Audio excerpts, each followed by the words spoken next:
मोनसे जोबोद speed message होनो नागिरदों आङो भिडिअआ जोबोद सर्ट जागोन बारा गोलाव जानाय नङा थांनाय साननैसो सिगां आं मोनसे भिडिअ होदोंमोन जिहेतु चिरां जिल्लायाव रड ब्लकेट खालामनाय मोनसे नुथाय नैबेयावहाय हिन्दीनि लेक्चार होदोंमोन बिथाङा जे धोखेबाजी जुमलेबाजी सरकार है 2014 में जब हमने वोट दिया उसके बाद हमारा जो डिमांड है उसको फुलफिल करेगा होननानै बुंनाय बाथ्राया मानव गेदेर सीएम प्रमोद बर' बिथां बर्तमाननि दिनैनिफ्राय लानानै 5 बोसोर सिगां आरो सुक्तिनि बोसोरनैल' सिगां नैबेबायदि बिबुंथिखौ जोंहा मानव गेदेर सीएम प्रमोद सारा गोख्रों रावजोंहाय बुंदोंमोन। दाना 24 घन्टानि एसे आवगोल मैया बिथाङा माबायदि बिबुंथि लाबोखो जेब्ला एनएलएफबि आदा बिथांमोननो नैबेबायदि खावसेनो 2 लाख रां अनसुंथाइ सारेन्डारनि नामावहाय आरो खावसेखौ गोख्रों मोनसे आयेननि राहा लामा लानानै बिथांमोननि आफादखौ डिसबेन्ड खालामनांगौ होननानै बुंनाय बाथ्रा नैबेयावहाय बिथाङा मोनसे बिबुंथि होदोंमोन। आं नैबेनि ससे क्लिप्सखौ लाबोनाय नोंथांमोननो दिन्थिनो नागिरदों बेनिफ्राय सावरायबावनोसै। आमार মাজত আনঅফিচিয়েলি তাত ওদালগুৰি মানে মঙ্গলদৈ বুলি যেটো সমষ্টি হৈছে ওদালগুৰি দৰং তাত মানে বিজেপিৰ পৰা খেলাটো বিচাৰিছোঁ আৰু কোকৰাঝাৰত আমি ইলেকশ্যন কণ্টেষ্ট কৰাটো ইউপিপিএলে বিচাৰিছে আৰু এজিপিও তেনেকা ক'বাত বিচাৰিব তেনেকুৱা এটা টিম হৈ পেলাই ইলেকশ্যনটো নিৰ্বাচনটো খেলাৰ কাৰণে চিন্তা কৰিছোঁ। কাৰণটো হৈছে নৰেন্দ্ৰ মোদী ডাঙৰীয়া তৃতীয়বাৰৰ কাৰণে ভাৰতৰ প্ৰধানমন্ত্ৰী হ'ব লাগে। আজি 2014 পিছত যিখিনি কথা তেখেতে কৈছিলে বহুতখিনি কাম কৰিলে আৰু ভাৰতবৰ্ষত তেনেকা বহুত কাম হৈছে যি কামবিলাক আগতে হোৱা নাছিলে। তো সেই কাৰণে আজিৰ সময়ত যিজন নেতাই ভাৰতবৰ্ষখন বিশ্বৰ উচ্চ স্তৰত লৈ যাব বিচাৰিছে আৰু একে সময়তে শেষ মানুহজনক লাষ্ট মাইল ডেভেলপমেণ্টৰ কেয়াৰ কৰি আছে তেনেকুৱা নেতা আমাক লাগে। সেইকাৰণে আমি সেইটো লক্ষ্য কৰি এনডিএ টিমটোৱে আমাৰ আগন্তুক নিৰ্বাচনত আমি কাম কৰি যাম। बीजेपी जो केंद्र में जो सरकार में है जो सत्ता में है ये सरकार बनने से पहले राजनाथ सिंह जब प्रेसिडेंट हुआ करते थे तब हमारे साथ बातचीत हुआ था और तभी उसने एश्योरेंस दिया था भारवेली और लिखित ये मैनिफेस्टो में भी दिया था कि अगर बीजेपी सत्ता में आते हैं तो गोरखालैंड और बोडोलैंड का प्रॉब्लम जो है समस्या है इसका हल करेंगे इसका सोल्यूशन करेंगे। ये वायदा बीजेपी ने उस टाइम किया था तो इसीलिए हमने 2014 में हमने बीजेपी को वोट दिया था।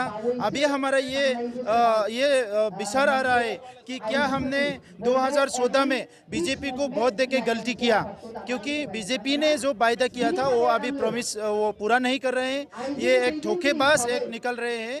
ये जुमलेबाजी और धोखेबाजी का राजनीति कर रहे हैं। अपने ही जो नागरिक है उसके साथ वो लोग इंसाफी नहीं कर रहे हैं एक नाइंसाफी कर रहे हैं। सो नैबे आं दाख्लैनि भिडिअआवनो रोखा रोखा बुंदोंमोन जे बिथाङा माबायदि बुंफिनगोन बा माबायदि बुंनो हागौ उननि समावहाय जेब्लानाखि बिथांनि सिमाङा जाफुंगोन। गावनि सेल्फिशनेसनि खारननि थाखायल' बिथाङा नैबे सोमावसारनाय हाबाफारि बायदिसिनाखौ ग्लोब ग्लोब रायजो राजाफोरखौ लानानै थारैनो खालाममारदोंमोन।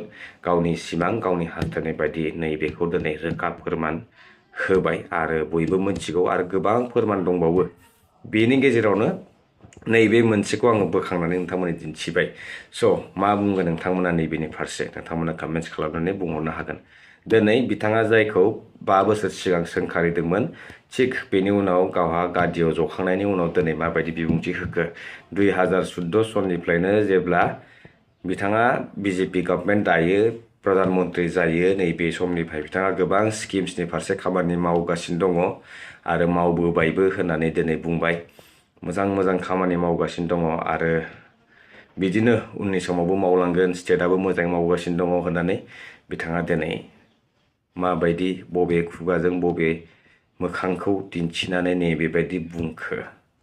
स' बेखौ नोंथां रायजो राजाफोरा बिजिरनानै नायदो। मानसिनि महरा सानसेयावनो ओरैबायदि सोलायनो हायो नैबेयो जोंहा मानव गेदेर सीएम प्रमोद बर' सारनिफ्रायहाय नैबे पलिटिक्सखौ सोलोंना लानांगौ जे माबायदिहाय सोरखौ बुरखायनांगौ सोरखौ माबोरै होबा माबोरै दौबा बुरखायजागोन माबोरै दोनबा सोरखौबा गादबना दोननो हागोन नैबेखौ जोंहा मानव गेदेर सीएम प्रमोद बर' सारा जोबोद मोजाङै रोंगौ। बेनि पिएचडि हल्डार होननानै बुंनांगोन जोङो बिथांखौ।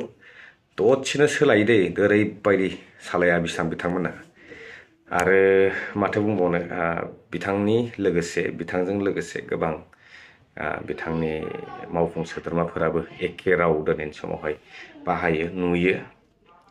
मैदेर गोसोम बेदर गेसाव आलु गेसाव माबा माबि राव बाहायनाय माने अनलि थ्रु मिडियानि थ्रुयैनो माने मानसिफोरखौ गुलाय गुजाय फिदिंलाबाय थानायखौ नुनो मोनगासिनो दङ।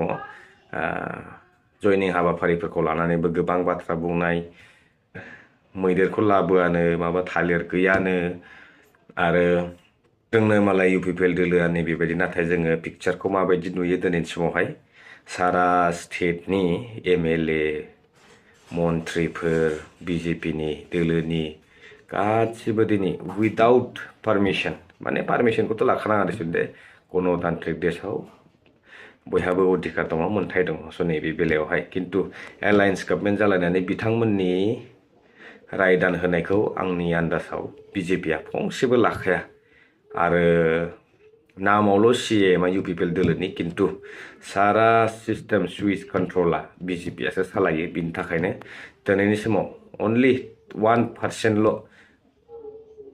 CMखौ बिथांखौहाय मर्यादा दोननानै एसे एनै लांफायो। बेनिखायनो जा CM साराबो खुगायाव जेब्लायबो जिखुनु खामानि जिखुनु स्किम्स बा जेरावखि थाङा मानो बेवहाय मुख्यमन्त्रि दाङ'रिया होनांगौ माने उफायानो गैला। स' बेसेनोसै रायजा नोंथांमोना कमेन्ट्स खालामना फोरमायहरदों नोंथांमोननि रायदानफोरखौहाय आरो नैबेखिनि बुंनानै आं दिनै भिडिअखौ फोजोबलायबाय। गोजोन्थों।